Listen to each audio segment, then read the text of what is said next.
All right, moving along here in the next episode of The Story of My Life, an electronic autobiography.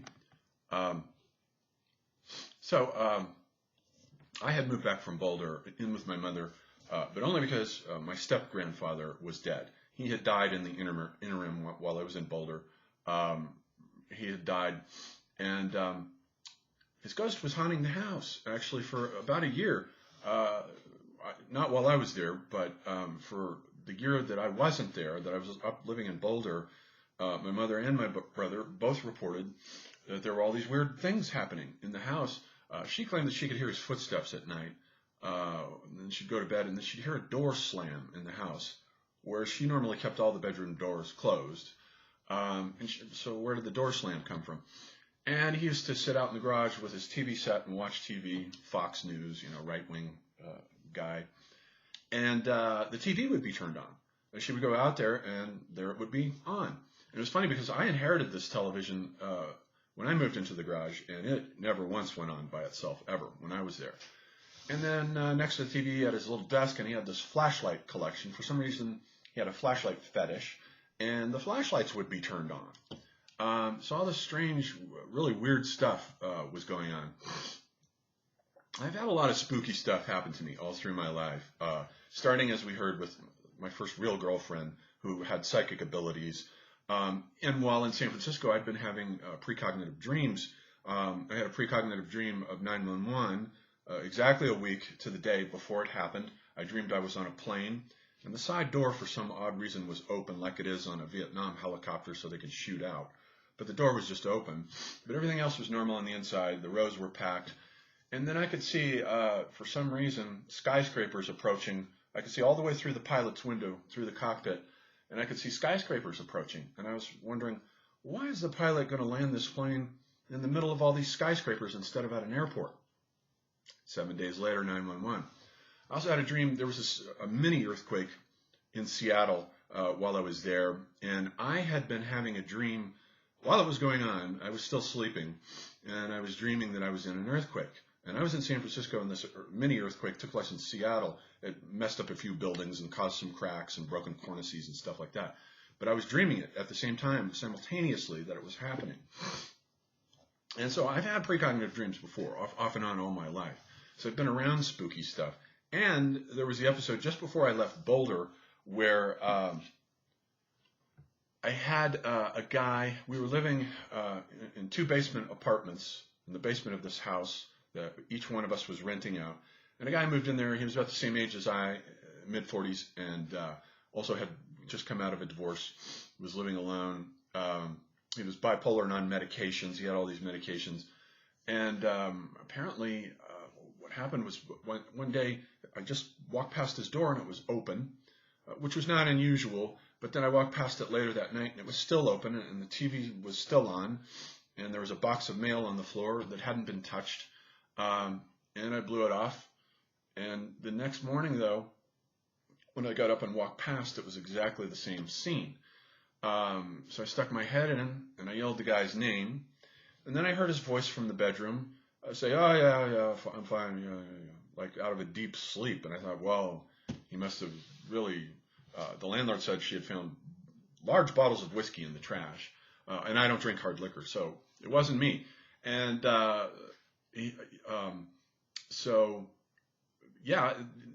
so he sounded fine. So at that point, I didn't contact anybody. I just assumed he was sleeping one off. But then the next morning, exact same scenario, and I was like, uh-oh. And I yelled his name that morning, no response. And I'm like, shit. So I contacted the landlord, and they called the paramedics, and the dude had died. Apparently of an overdose, I guess, mixing his whiskey or whatever with his bipolar meds. And there was that. So one night, not too long after he died, I had a visitation, which I'm convinced it came from him. I was sleeping on the floor on an air mattress. It was in the wintertime, so I was surrounded with 3 space heaters that kept me nice and cozy every night. And then I woke up this night. It was a few weeks after the dude had died, and it was ice cold. All around me, there was just this pocket of ice cold air, and I was like, that's strange. And I looked at the space heaters. They were all working just fine. So I got up off the bed, and I stepped out of the pool into normal temperature air. And I was like, well, that's weird. And I stepped back over into the pocket of cold air, and it was just sitting there, this pocket of ice cold air that you could walk into and walk out of. Never experienced that before, ever. But I have heard that people, when they go to haunted houses and so forth, they do have issues of cold pools. They just walk into an area where a spirit is and there's a cold pool. So that creeped me out, and I was convinced it was his ghost, whether benevolent or otherwise, who knows. But I moved out not too long after that because I was getting very uncomfortable with that place, and the whole situation was a little too spooky for my taste. So anyhow, my step-grandfather was dead, gone out of the picture, so I moved into my mother's basement, or rather, at this point, her garage, and her health was going downhill. I wanted to move out into my own place, and I kept thinking about it, but I kept noticing their health was getting worse and worse. She had diabetes. Her heart was in permanent atrial fib. So she was taking 15 medications a night, like blood thinner, Coumadin, warfarin, bipolar medication, you name it. A whole bunch of stuff that I knew was poisoning her body. She was gaining a lot of weight. It was getting harder and harder and harder for her to walk. Then one night she fell.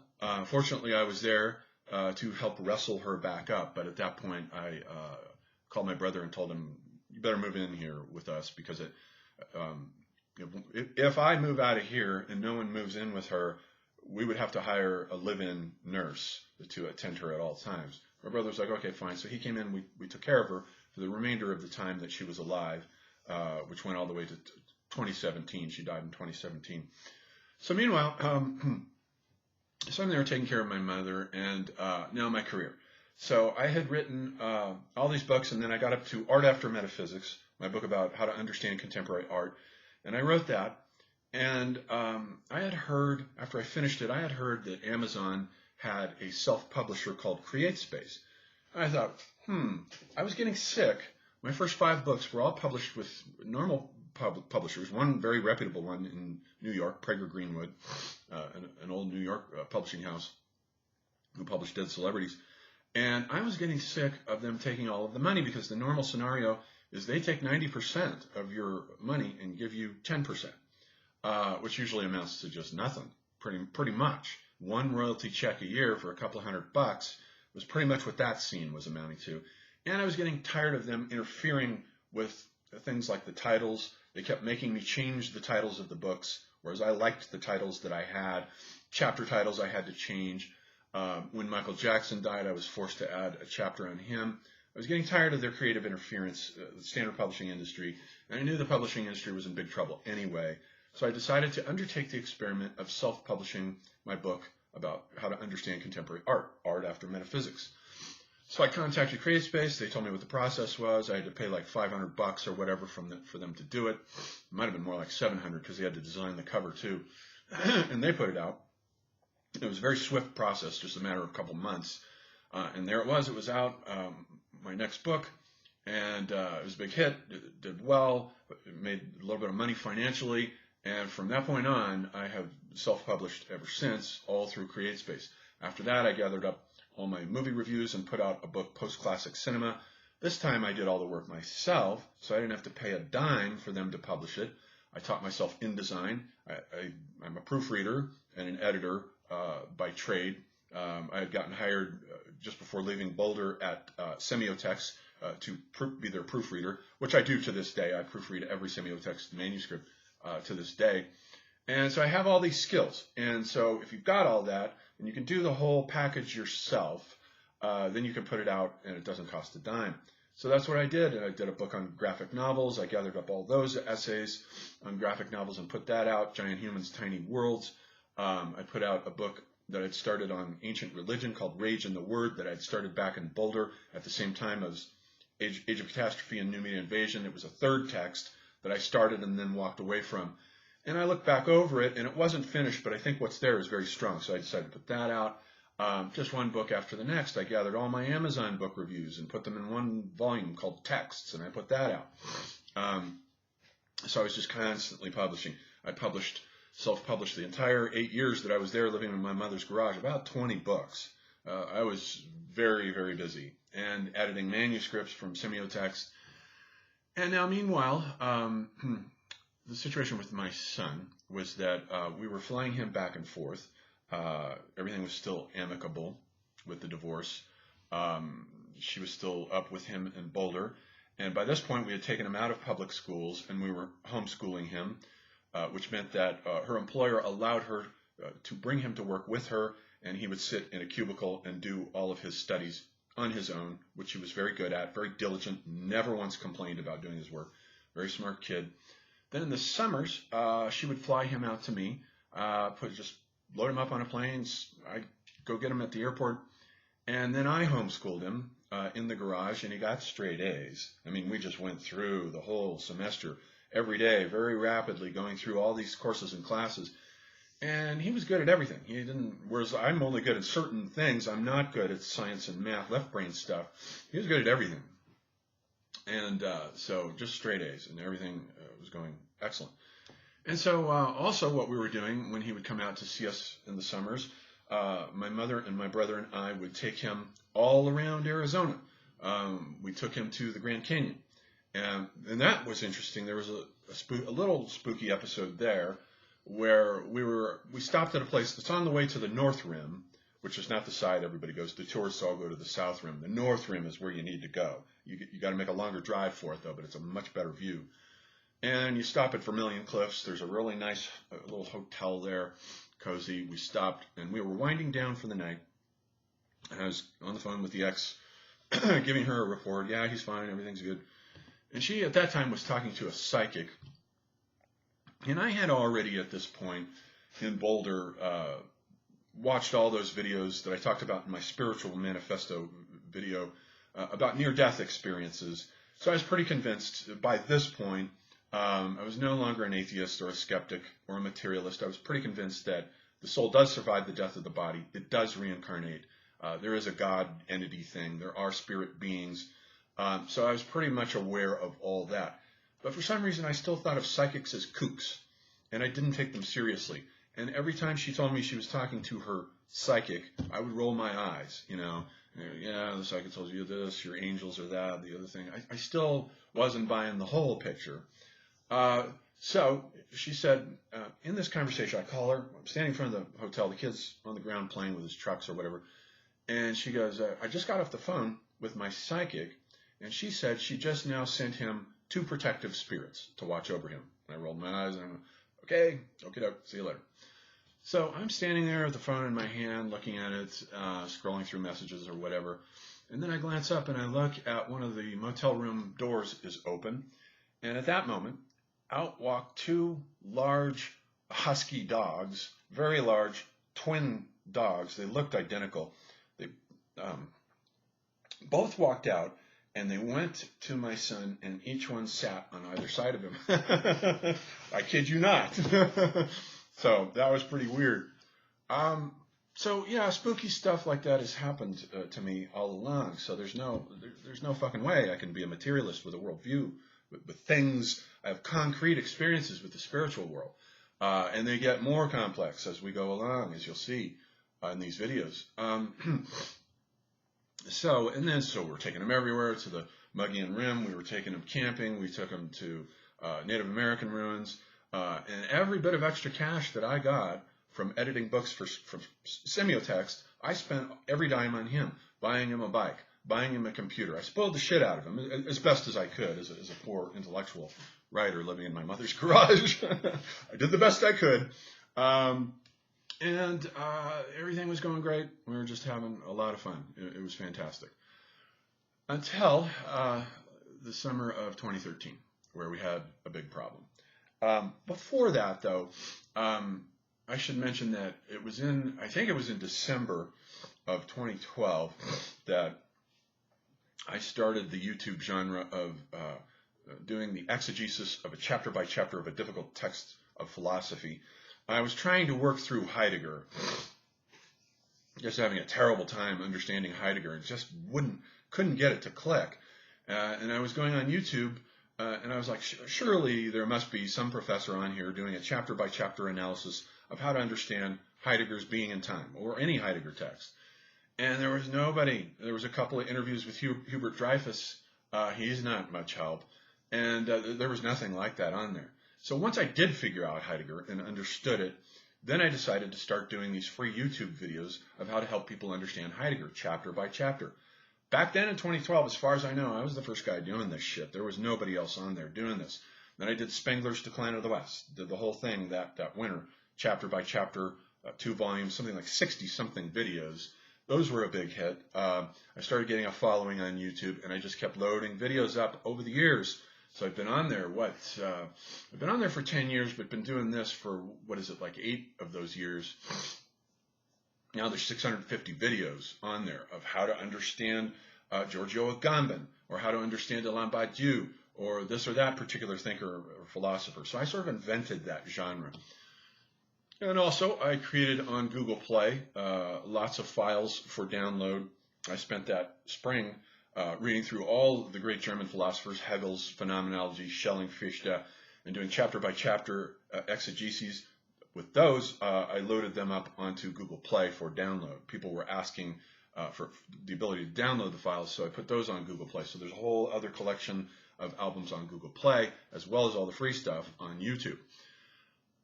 So that's what I was doing through December 2012 and down to the spring 2013. Summer is on the horizon, and we've got big plans for the kid. We're gonna do this, we're gonna do that, we're gonna take him here, take him there. So I get on the phone with the ex. In the meanwhile, I think about maybe a year before this, she had mentioned that she had finally found another man. So she's got a new guy in her life. And I didn't give a fuck. By that point, I was relieved, and I was like, good, that chapter's over. I can finally close that door. Didn't bother me at all. But I think this individual perceived me as a threat. He was some sort of a businessman, some clown, some fucko. But he perceived me as a threat. I know that he did. And I think he gradually turned her against me, or at least helped to do so. For what happened, was the following scenario was that I get on the phone with her, and I'm like, okay, when are you sending the kid? She's like, I'm not sending the kid out to you this summer.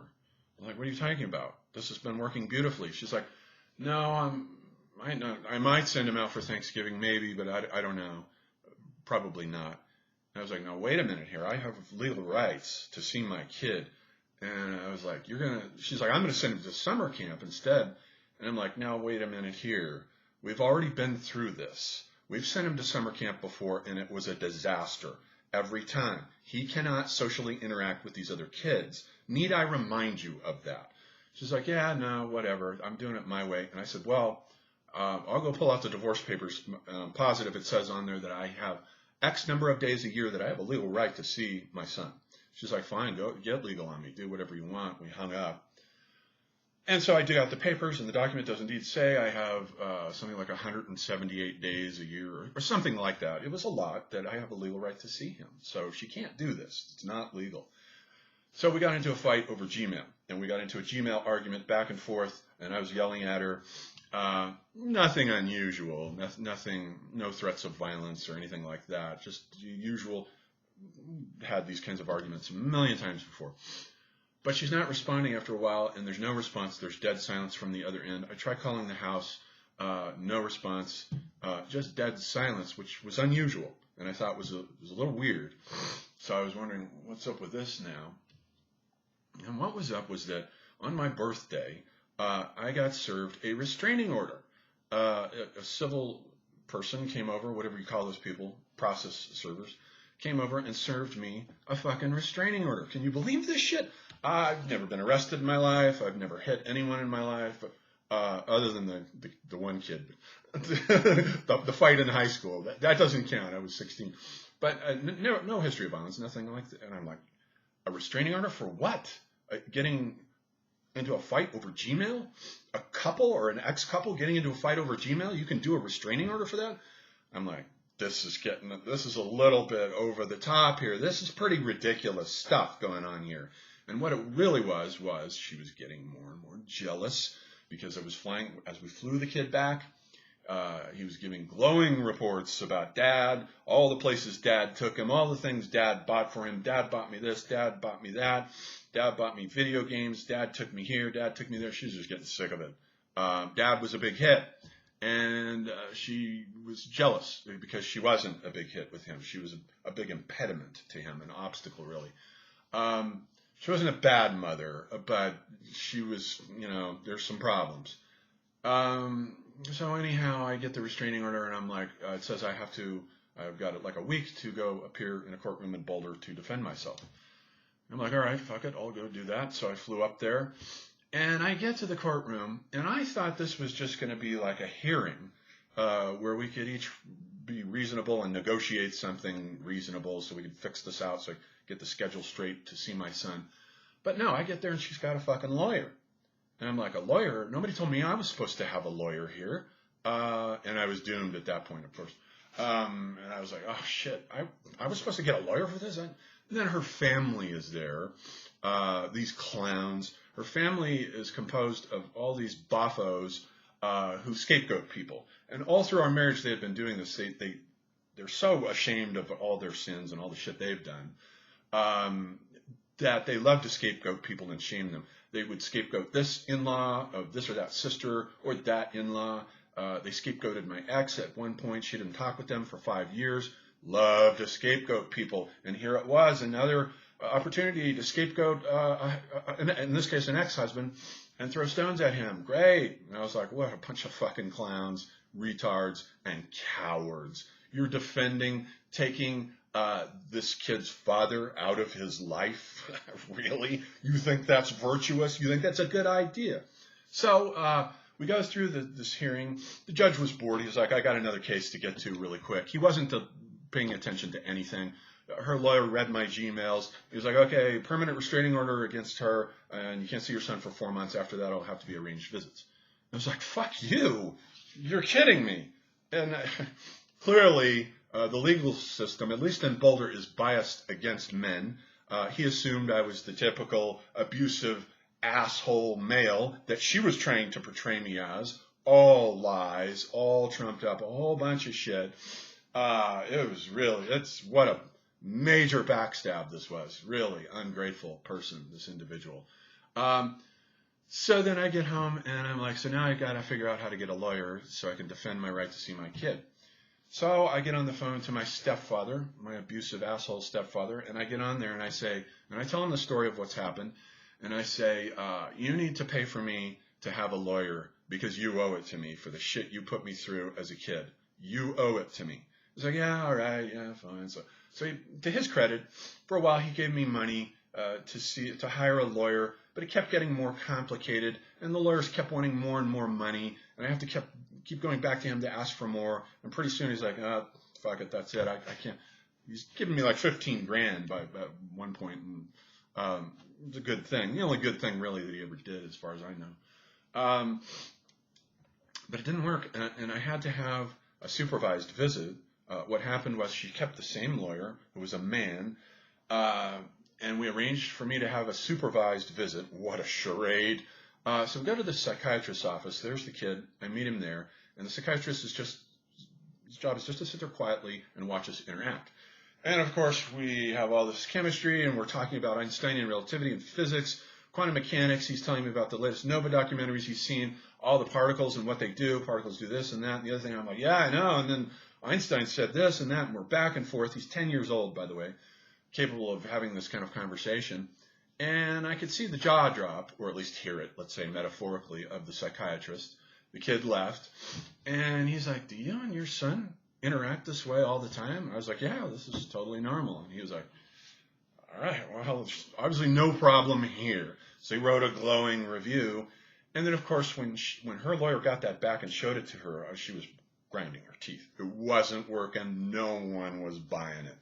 So she hired a female lawyer. Interesting gender switch there.